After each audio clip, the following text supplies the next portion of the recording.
Hello student, हम लोगों को क्लास 10th के सामाजिक विज्ञान के अंतर्गत राजनीति विज्ञान के अंतिम अध्याय को देखना है। उत्तर प्रदेश माध्यमिक शिक्षा परिषद के द्वारा जो 10th क्लास का सिलेबस निर्धारित किया गया है उसके अनुसार यह अंतिम अध्याय होगा। किताब के अंतर्गत जो आपके अध्याय बनाया होगा, चाहे जो भी हो, एनसीईआरटी के अंतर्गत यह अध्याय 7 है तथा अध्याय का नाम है लोकतंत्र का परिणाम।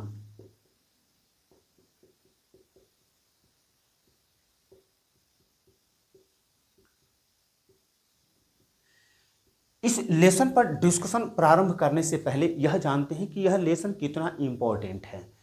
तो नंबर 1 की अगर बात करें तो प्रीवियस वर्ष के दौरान इस लेसन से 2 क्वेश्चन या 3 क्वेश्चन पर मैक्सिमम टाइम क्वेश्चन किया गया है। यानी पहला क्वेश्चन यह पूछा गया है कि लोकतांत्रिक शासन व्यवस्था कैसे वैध, उत्तरदायी तथा जवाबदेह शासन व्यवस्था होती है। Number 1 question. अगर नंबर 2 की बात करें तो या तो आर्थिक न्याय या फिर सामाजिक न्याय या फिर लोगों की गरिमा तथा स्वतंत्रता की रक्षा करने में लोकतंत्र कहां तक सफल रहा है। इन तीनों प्रकार के जो क्वेश्चन हैं, चाहे आर्थिक न्याय की बात करें, चाहे सामाजिक न्याय की बात करें, चाहे गरीबी को दूर करने में, या फिर कहें कि लोगों को गरिमा तथा स्वतंत्रता की रक्षा करने में लोकतांत्रिक शासन व्यवस्था कितना सफल रहा है, इसी पर इससे क्वेश्चन किया जाता है और प्रत्येक वर्ष इसी पर क्वेश्चन करता है।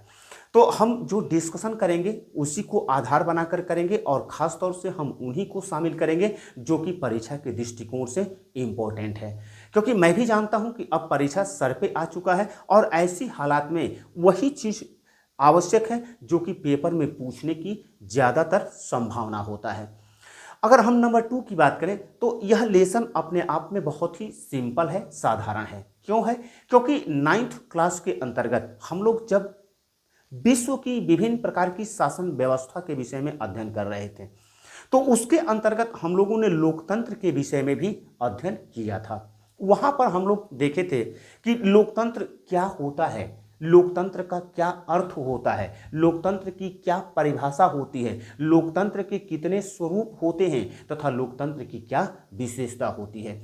और उसी के आधार पर हम लोगों ने क्या डिसाइड किया कि लोकतांत्रिक शासन व्यवस्था सभी शासन व्यवस्थाओं में बेहतर शासन व्यवस्था होता है। हम लोग 10th क्लास के अंतर्गत लोकतंत्र की कुछ खासियत, कुछ विशेषता के विषय में हम लोग देखे हैं कि सत्ता की साझेदारी जो लोकतांत्रिक शासन व्यवस्था में पाई जाती है उसको हम लोगों ने पढ़ा। उसके बाद हम लोगों ने संघवाद को भी देखा गया, संघवाद पर भी हम लोग डिस्कशन कर चुके हैं।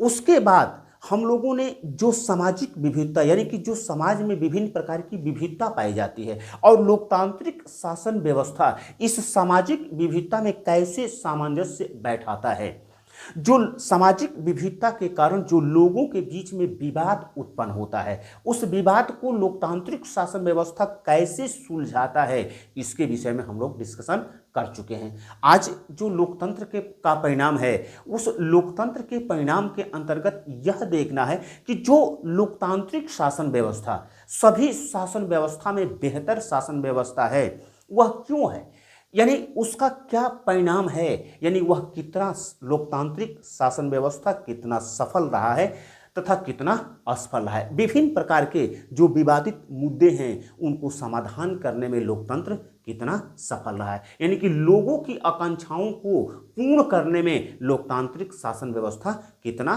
सफल रहा है। और इन्हीं पर हम लोगों को आज का यह डिस्कशन शामिल होगा और लोकतंत्र के परिणाम के अंतर्गत मुख्य रूप से इन्हीं पर हम लोगों को डिस्कशन करना है। तो डिस्कशन को प्रारंभ करने से पूर्व हम लोग देखते हैं कि लोकतंत्र क्या है। वास्तव में हम लोग 9th क्लास में इसको देख चुके हैं, लेकिन चूंकि हम इस लेसन को पढ़ाना प्रारंभ कर रहे हैं तो डिस्कशन प्रारंभ इसी से करते हैं। अगर लोकतंत्र की शाब्दिक अर्थ की बात करें तो शाब्दिक अर्थ होता है जनता का शासन, जनता का शासन। अगर लोकतंत्र की बात करें तो लोकतंत्र अंग्रेजी भाषा के शब्द डेमोक्रेसी का हिंदी पर्याय है। यह डेमोक्रेसी शब्द ग्रीक भाषा के दो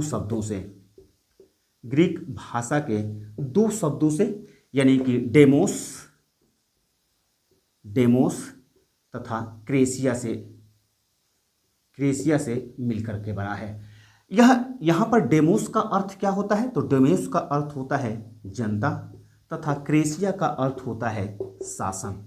और इस तरह से डेमोक्रेसी यानी लोकतंत्र का अर्थ होता है जनता का शासन, यानी इस प्रकार की शासन व्यवस्था जिसमें जनता स्वयं के संवैधानिक संस्थाओं के द्वारा किस पर शासन करती है? तो स्वयं पर शासन करती है। और ऐसी शासन व्यवस्था को हम लोग किस नाम से जानते हैं?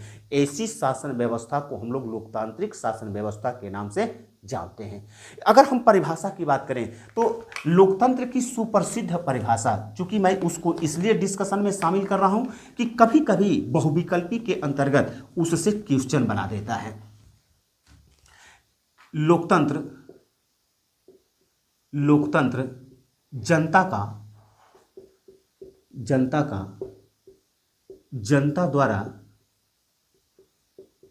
द्वारा तथा जनता के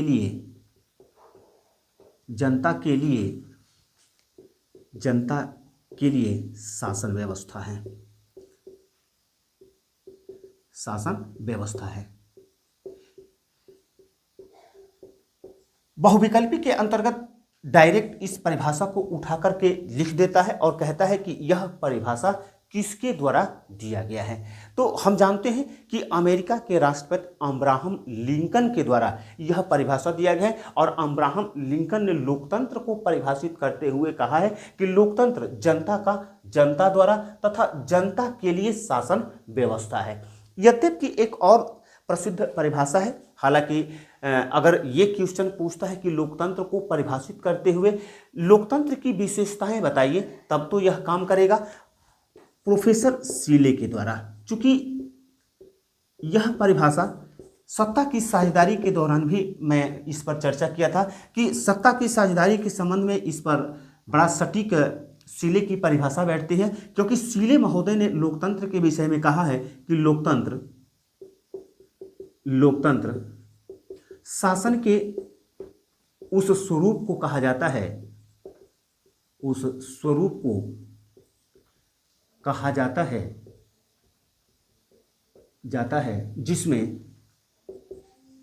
जिसमें सभी लोगों की भागीदारी होती है।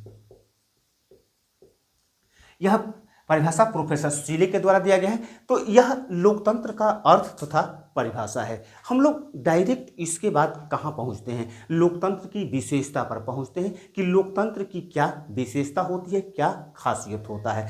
तो अभी तक जो छोटे क्लास में आप लोगों ने पढ़ा होगा, तो मैक्सिमम टाइम छोटे क्लासों में आप लोग संविधान की विशेषता को पढ़े होंगे।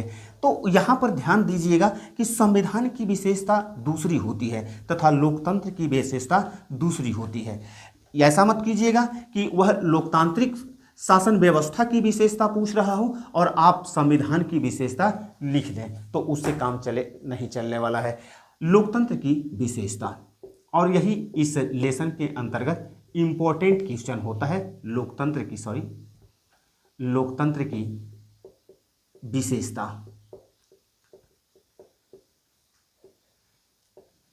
तो लोकतंत्र की विशेषता के अंतर्गत लोकतंत्र नंबर 1 की लोकतांत्रिक शासन व्यवस्था वैध, उत्तरदायी तथा जवाबदेह होती है। और जैसा कि हमने कहा कि इस पर एक डायरेक्ट क्वेश्चन पूछता है, कभी कभी क्वेश्चन पूछता है कि लोकतांत्रिक शासन व्यवस्था क्यों वैध, उत्तरदायी तथा जवाबदेह होती है। और यह क्या है? लोकतंत्र की विशेषता है। हम लोग देखेंगे कैसे है। दूसरी अगर बात करें तो कानूनी समता। अगर हम तीसरे की बात करें तो तीसरी इसकी विशेषता होती है कि कानून का शासन। अगर हम चौथे की बात करें तो स्वतंत्रता, और पांचवें की बात करें तो पारदर्शिता। पारदर्शिता यह लोकतंत्र की मुख्य खासियत है कि लोकतांत्रिक शासन व्यवस्था क्या होती है, वैध, उत्तरदायी तथा जवाबदेह होती है। नंबर 2 की बात करें तो कानूनी समता यानी समानता, इसी को समानता भी कहते हैं, समानता, कानून का शासन, स्वतंत्रता, पारदर्शिता तथा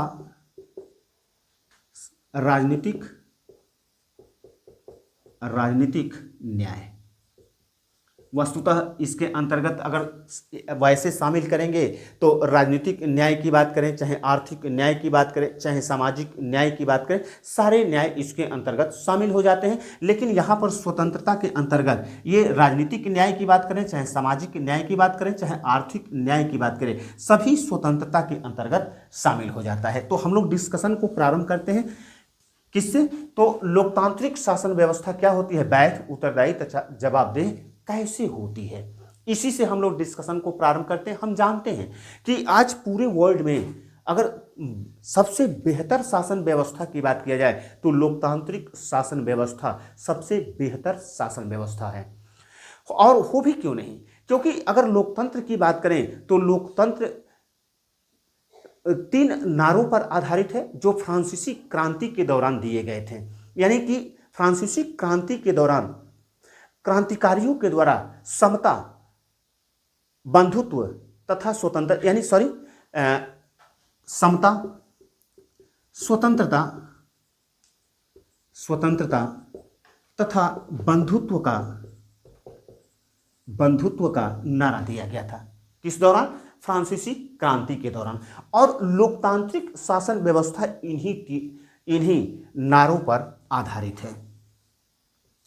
तो इस प्रकार से अगर हम कहें तो जो शासन व्यवस्था समता पर आधारित है, स्वतंत्रता पर आधारित है तथा बंधुत्व पर आधारित है, वह शासन व्यवस्था अपने आप में महत्वपूर्ण या कहें कि बेहतरीन तो होगी ही होगी।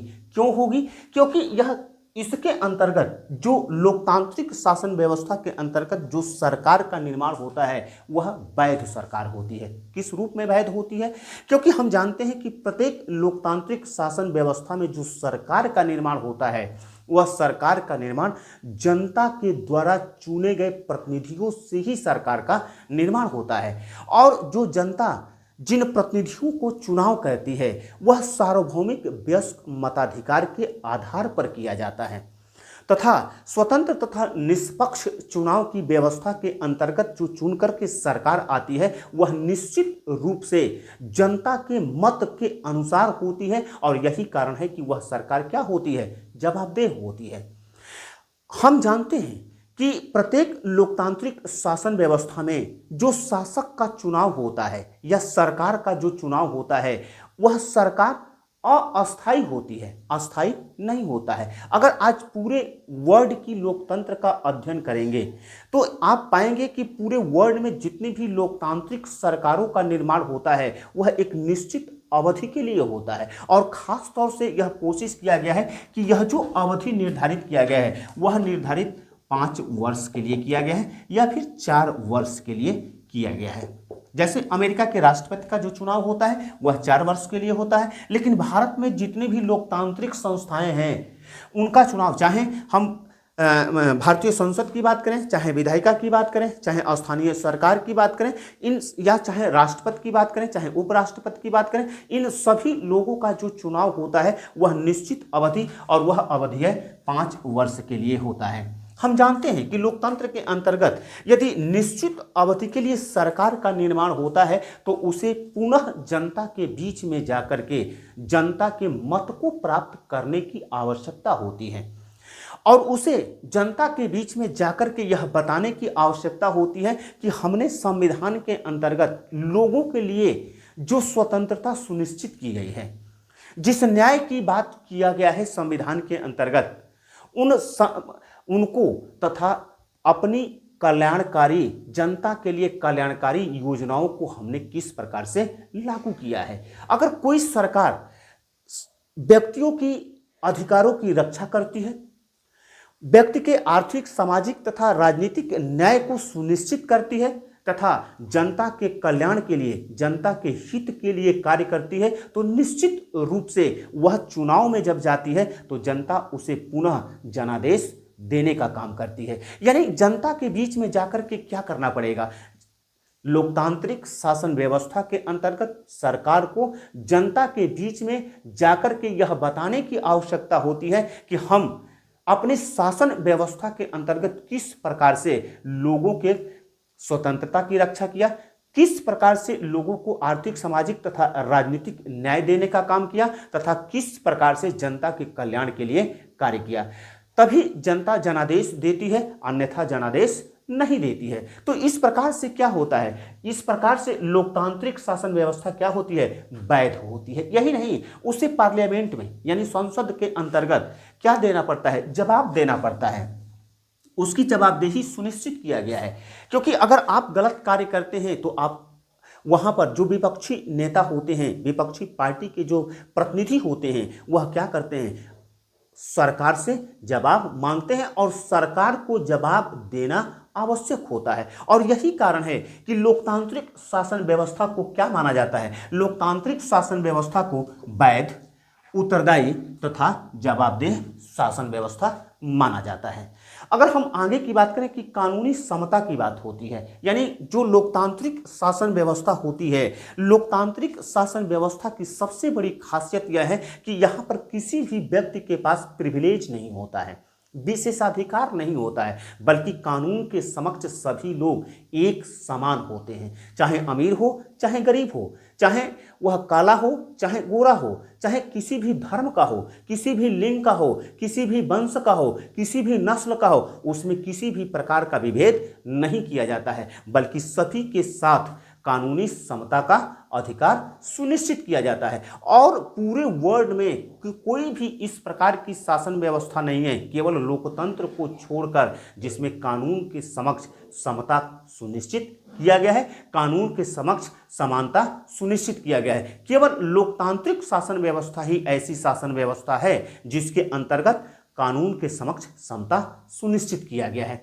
हम अगर नेक्स्ट की बात करें तो कानून का शासन, यानी तीसरे की हम बात करें तो कानून का शासन, यानी कानून का शासन का अर्थ होता है कि जो लोकतांत्रिक शासन व्यवस्था होती है, लोकतांत्रिक शासन व्यवस्था के अंतर्गत कानून सर्वोपरि होता है। कानून के शासन का दूसरा अर्थ यह भी होता है कि कानून सर्वोपरि होता है और सभी व्यक्ति यानी राष्ट्र के सभी व्यक्ति कानून के समक्ष या कहें कि कानून से नीचे होते हैं, कानून के कोई ऊपर नहीं होता है, यानी सुपरमेसी ऑफ लॉ इसी को कहा जाता है और यह प्रोफेसर डाइसी के सिद्धांत पर आधारित है। यानी लोकतांत्रिक शासन व्यवस्था में क्या होता है, कानून का शासन होता है, कानून ही सर्वोपरि होता है, कानून से कोई ऊपर नहीं हो सकता है और वह साधारण कानून जिसके अंतर्गत जो साधारण लोग होते हैं वे उनके साथ व्यवहार किया जाता है, उनको पुरस्कार या दंडित किया जाता है, उन्हीं कानून के अनुसार जो बड़े लोग होते हैं, अमीर हो चाहे कोई किसी भी पद को धारण करने वाले लोग हों, उनके साथ भी उसी साधारण कानून के अनुसार ही चाहे पुरस्कार चाहे दंड दिया जाता है। तो यह लोकतंत्र की सबसे बड़ी खासियत होती है कि लोकतंत्र के अंतर्गत कानून का शासन होता है। अगर हम नेक्स्ट की बात करें, स्वतंत्रता की बात करें, तो देखिए जहां पर आज पूरे वर्ल्ड में जहां पर लोकतांत्रिक शासन व्यवस्था है वहां पर लोगों की स्वतंत्रता सुनिश्चित की गई है। चाहे हम विभिन्न प्रकार की स्वतंत्रता की बात करें, हम भारत में अगर बात करें तो भारत के अंतर्गत जो ये अनुच्छेद 19 के अंतर्गत विभिन्न प्रकार की स्वतंत्रता दी गई है। तो आज पूरे वर्ल्ड की अगर बात करें तो पूरे वर्ल्ड में जिन जिन देशों में लोकतांत्रिक शासन व्यवस्था लागू किया गया है उन देशों में लोगों की स्वतंत्रता सुनिश्चित किया गया है। क्यों सुनिश्चित किया गया है? क्योंकि यह मानकर चला जाता है कि लोगों के व्यक्तित्व के विकास के लिए, लोगों के आर्थिक विकास के लिए, लोगों के सामाजिक विकास के लिए स्वतंत्रता आवश्यक है। और इसलिए भी आवश्यक है कि जब फ्रांसीसी क्रांति हो रही थी तो फ्रांसीसी क्रांति के दौरान समानता, स्वतंत्रता तथा बंधुत्व प्रमुख नारे के रूप में था। और इस प्रकार से जब शासन व्यवस्था यानी कि लोकतांत्रिक शासन व्यवस्था की स्थापना हुआ तो उसके अंतर्गत मानवीय स्वतंत्रता को प्रमुखता प्रदान किया गया। और इस प्रकार से कहें तो लोकतांत्रिक शासन व्यवस्था के अंतर्गत लोगों का यानी व्यक्तियों की स्वतंत्रता सुनिश्चित किया गया है। इसके अंतर्गत पारदर्शिता की बात करें तो जहां लोकतांत्रिक शासन व्यवस्था के अंतर्गत पारदर्शिता देखने को मिलता है। पारदर्शिता किस रूप में देखने को मिलता है कि जो सरकार काम करती है, किस आधार पर काम करती है, वह किस प्रकार से कार्य करती है, उसे पारदर्शी तौर पर कार्य करने की आवश्यकता होता है। और लोकतांत्रिक शासन व्यवस्था की सबसे बड़ी खासियत क्या होता है? सबसे बड़ी खासियत होती है ट्रांसपेरेंसी यानी पारदर्शिता। जो भी लोकतांत्रिक सरकार काम करती है वह काम को पारदर्शी तौर पर से करती है और कोई भी जनता, साधारण से साधारण जनता यदि जानना चाहती है कि सरकार किस प्रकार से कार्य कर रही है, उसका जो कोई भी निर्णय है वह किस प्रकार से लिया गया है, तो क्या कर सकती है? जनता सरकार से जवाब मांग सकती है, यानी कि वह जवाब देने के लिए उत्तरदायी है। यही नहीं, यह कोशिश किया गया है, जैसे कि भारतीय संसद के द्वारा क्या कोशिश किया गया है कि भारतीय संसद के द्वारा लोकतंत्र को पारदर्शिता तय करने के लिए लोगों को सूचना का अधिकार दिया गया है, जिसको उधर दिखाई नहीं देगा, सूचना का अधिकार अधिनियम पारित किया गया। अधिनियम 2005 में पारित किया गया। और इस अधिनियम के अंतर्गत सरकार के किसी भी कार्यवाही से संबंधित सामान्य जनता सूचना मांग सकती है। तो लोकतांत्रिक शासन व्यवस्था ही ऐसी शासन व्यवस्था होती है जिसके अंतर्गत पारदर्शिता पाया जाता है। तो यह है लोकतांत्रिक शासन व्यवस्था की कुछ विशेषताएं। यानी लोकतांत्रिक शासन व्यवस्था मैं उन्हीं को शामिल कर रहा हूं जिस पर हमको आगे डिस्कशन करना है या फिर परीक्षा के दृष्टिकोण से इंपॉर्टेंट है।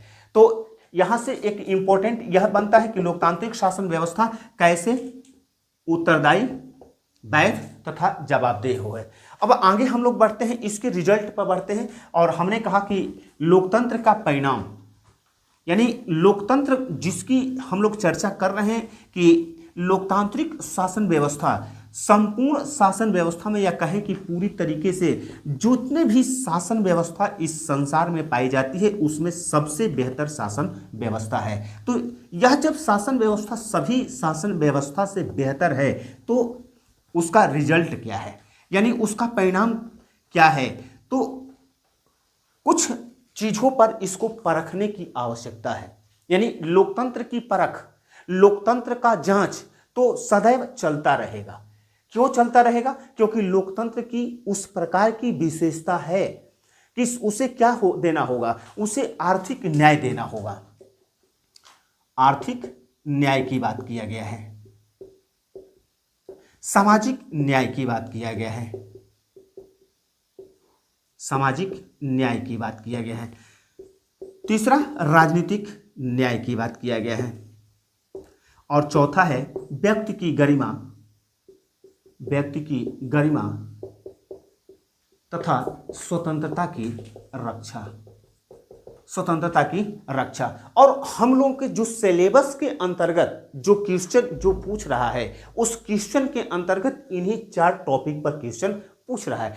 यह पूछ सकता है कि लोकतांत्रिक शासन व्यवस्था लोगों के आर्थिक न्याय देने में कहां तक सफल रहा है। इसी प्रकार से पूछ सकता है कि लोकतांत्रिक शासन व्यवस्था लोगों को सामाजिक न्याय देने में कहां तक सफल रहा है। उसी प्रकार से पूछ सकता है कि लोकतांत्रिक शासन व्यवस्था लोगों को राजनीतिक न्याय देने में कहां तक सफल रहा है। ठीक उसी प्रकार से यह भी पूछ सकता है कि लोकतांत्रिक शासन व्यवस्था व्यक्ति की गरिमा तथा स्वतंत्रता की रक्षा करने में कितना सफल रहा है। यह यहां से 4 प्रकार के क्वेश्चन बन सकते हैं, लेकिन इसको शॉर्ट में समझने का प्रयास कीजिएगा।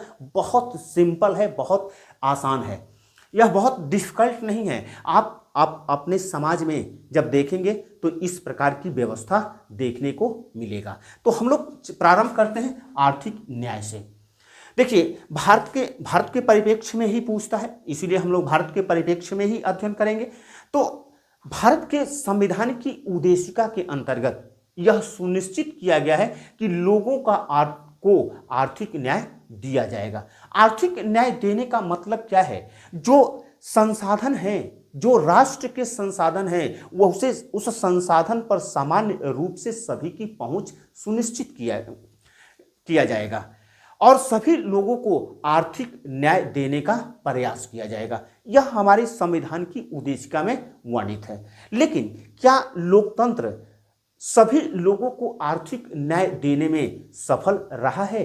तो इस मामले में यदि कहा जाए तो लोकतंत्र पूर्ण रूप से आर्थिक न्याय देने में असफल रहा है, क्योंकि आज हम लोगों को देखने को यह मिलता है कि कुछ लोग अमीर से और अमीर होते जा रहे हैं, लेकिन कुछ लोग गरीबी रेखा के नीचे जीवन यापन कर रहे हैं। तो इस प्रकार की व्यवस्था देखने को मिलता है कि जो लोकतांत्रिक शासन व्यवस्था की जगह पर अलोकतांत्रिक शासन व्यवस्था होती है या तानाशाही शासन व्यवस्था होती है, वहां पर आर्थिक न्याय इससे यानी लोकतंत्र से बेहतर है, जबकि लोकतांत्रिक शासन व्यवस्था में आर्थिक न्याय लगभग नगण्य है, क्योंकि लोगों के बीच में असमानता की खाइयां बढ़ती जा रही है। बहुत से लोग ऐसे हैं वो जो बहुत ज़्यादा अमीर होते जा रहे हैं और उसी प्रकार से बहुत से लोग ऐसे हैं जो गरीबी रेखा के नीचे जीवन यापन कर रहे हैं। तो यह जो राष्ट्र के संसाधन है, वह राष्ट्र के संसाधन पर सभी लोगों को समान रूप से वितरण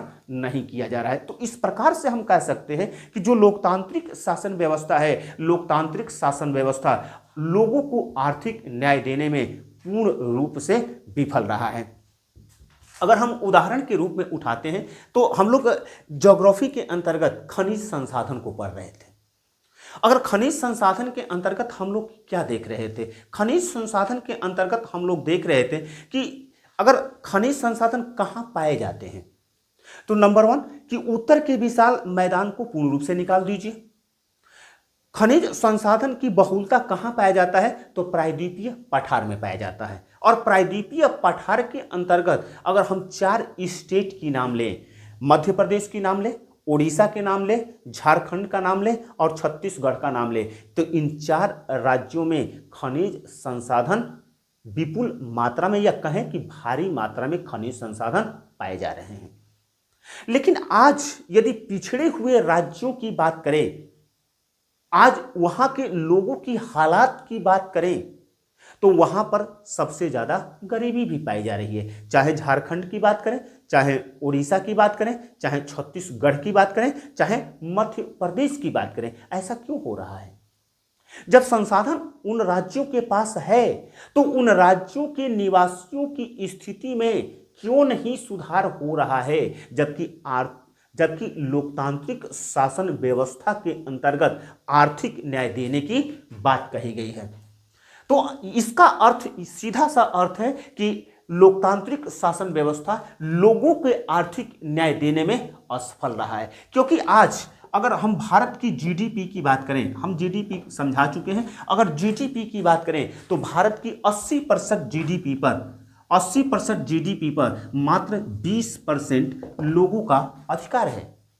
यानी कि अगर संपूर्ण जीडीपी की बात करें तो संपूर्ण जीडीपी का 80% कितने लोगों के हाथ में है? तो 20% लोगों के हाथ में है। और जो 80% लोग हैं वह 20% जीडीपी उनके पास है। अब बताइए, 80 लोग 20 रुपये में जी रहे हैं और 20 लोग 80 रुपये के स्वामित्व के अंतर्गत हैं। वे लोग 80 रुपये में 20 लोग जी रहे हैं और यहां पर 20 रुपये में 80 लोग जी रहे हैं। तो क्या आर्थिक न्याय, लोकतंत्र, हमारे देश में लोकतांत्रिक शासन व्यवस्था है?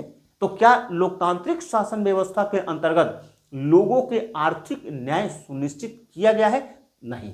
तो इस प्रकार से हम कह सकते हैं कि लोकतांत्रिक शासन व्यवस्था के अंतर्गत यह देखा जाता है कि लोकतांत्रिक शासन व्यवस्था में लोगों के आर्थिक न्याय की कमी देखा जाता है। इससे यानी कि लोकतांत्रिक शासन व्यवस्था से बेहतर आर्थिक न्याय तानाशाही शासन व्यवस्था को में देखने को मिलता है।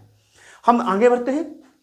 सामाजिक न्याय की बात करते हैं। हम जानते हैं कि समाज में विभिन्न प्रकार की विविधता पाई जाती है। हम लोग इससे पहले सामाजिक विविधता के रूप में हम लोग अध्ययन कर चुके हैं, तो वहाँ पर हम ज़्यादा नहीं ले जाएंगे। लेकिन प्रत्येक जो समाज होता है उसमें तमाम तरह की विविधता पाई जाती है, चाहे रंग के आधार पर बात करें, चाहे नस्ल के आधार पर बात करें, चाहे जाति के आधार पर बात करें, चाहे धर्म के आधार पर बात करें, चाहे लिंग के आधार पर बात करें। तमाम तरह की सामाजिक विविधता पाई जाती है और इस सामाजिक विविधता होने के कारण लोगों के अंतर्गत विवाद भी उत्पन्न होता है।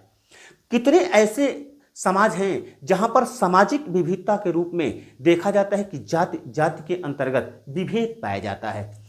तो यह प्रश्न उठता है कि क्या लोकतांत्रिक शासन व्यवस्था सामाजिक विविधता को समाप्त करने में कहां तक सफल रहा है, या लोगों को सामाजिक न्याय जो कि संविधान की उद्देशिका के अंतर्गत यह सुनिश्चित किया गया है कि लोगों को यानी भारत के लोगों को क्या दिया जाएगा, आर्थिक, सामाजिक तथा राजनीतिक न्याय दिया जाएगा। तो लोकतांत्रिक सरकार किस प्रकार से सामाजिक न्याय देने में सफल रही है। तो इसकी अगर हम बात करें तो सामाजिक न्याय देने में अगर लोकतंत्र की बात करें तो लोकतंत्र यहां पर सफल रहा है।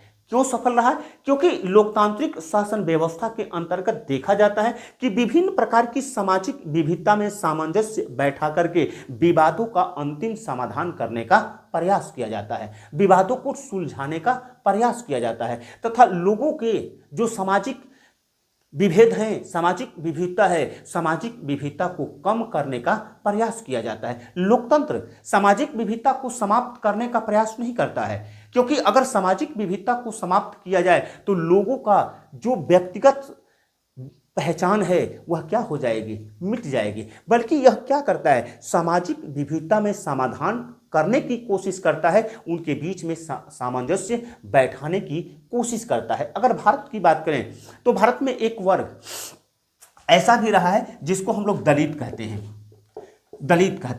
वह दलित की अगर हम बात करते हैं तो यह दलित वर्ग न केवल आज बल्कि प्राचीन काल से शोषित, पीड़ित और वंचित समाज रहा है। लेकिन जब 15 अगस्त सन 1947 को भारत आज़ाद हुआ और आज़ाद भारत में जब 26 जनवरी सन 1950 को हमारा संविधान लागू हुआ तो उस संविधान के अनुच्छेद 17 के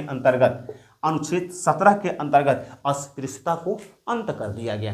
यानी कोई भी व्यक्ति किसी दलित के साथ छुआछूत का व्यवहार नहीं कर सकता है, अछूत जैसा व्यवहार नहीं कर सकता है। और इसी के आलोक में अनुसूचित जाति, अनुसूचित जनजाति अपराध निवारण अधिनियम को भी पारित किया गया और इसके अंतर्गत यह व्यवस्था किया गया कि यदि कोई भी व्यक्ति अनुसूचित जाति तथा अनुसूचित जनजाति से छुआछूत का व्यवहार करता है तो उसे अपराध माना जाएगा और उसे दंडित किया जाएगा और इसे कानूनी रूप दिया गया। और इस प्रकार से जो आज सामाजिक न्याय की बात करें तो आज लोगों को सामाजिक न्याय देने के लिए लोकतांत्रिक सरकारें प्रयास कर रही हैं और कुछ हद तक सफल भी रही हैं। यानी आज समाज में देखने को मिलता है कि समाज में रंग के आधार पर, लिंग के आधार पर, नस्ल के आधार पर, जाति के आधार पर बहुत कम विभेद देखने को मिलता है। यानी कि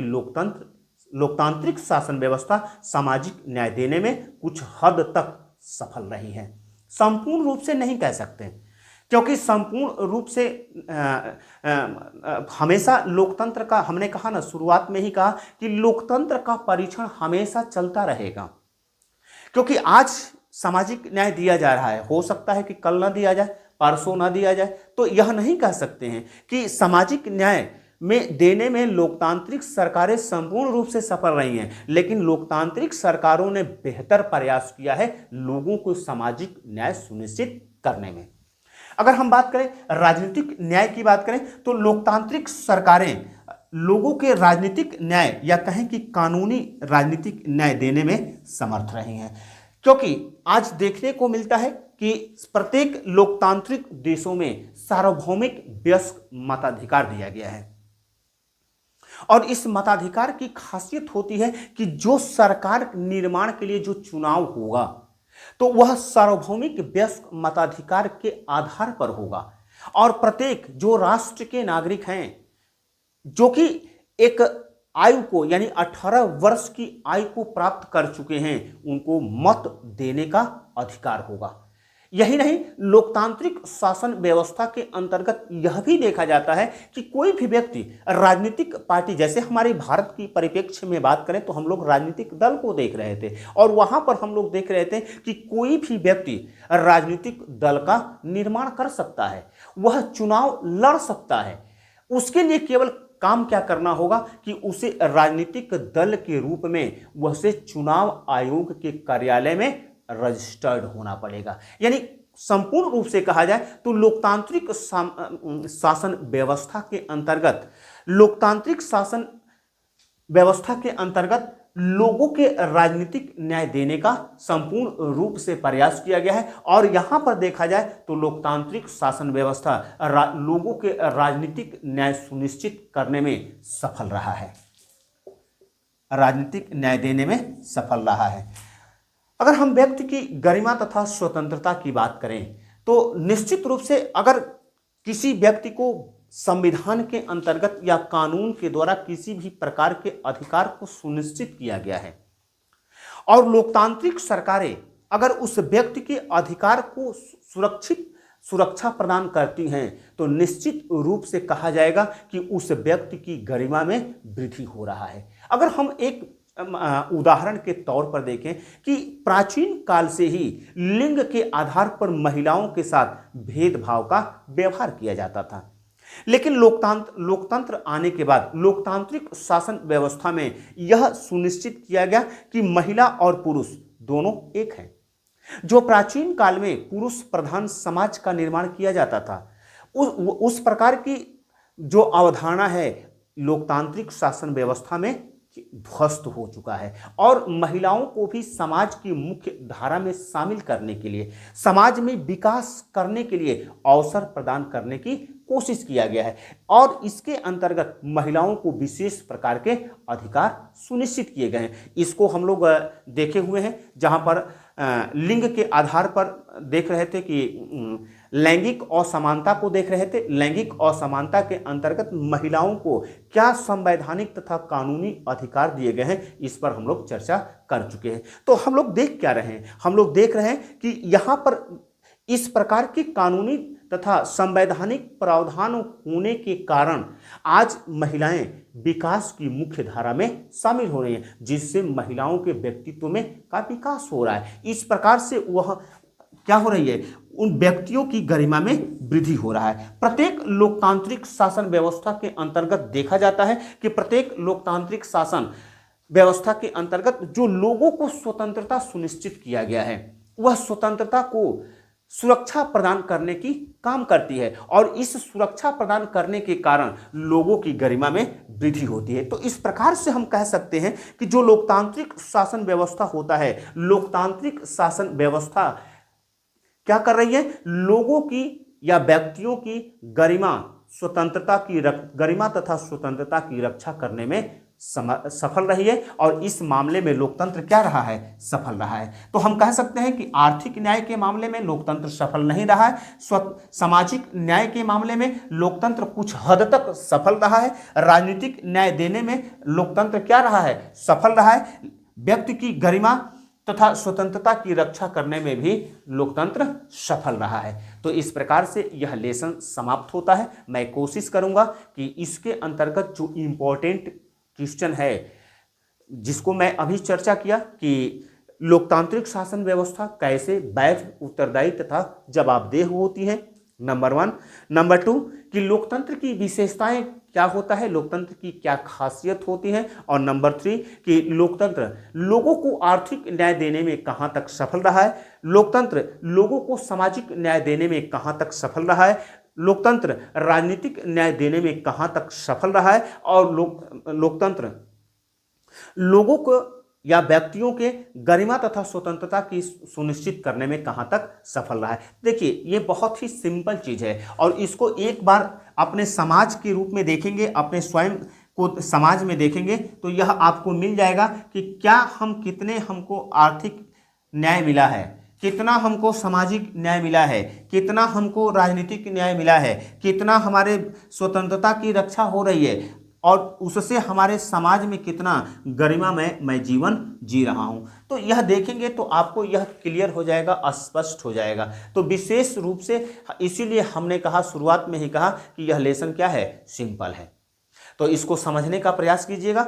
लेसन के अंतर्गत कुछ नहीं है, 2 प्रकार के क्वेश्चन को महत्वपूर्ण रूप से तैयार कीजिएगा कि लोकतांत्रिक शासन व्यवस्था कैसे वैध, उत्तरदायी तथा जवाबदेह होती है, तथा लोकतंत्र की विशेषता। Thank you.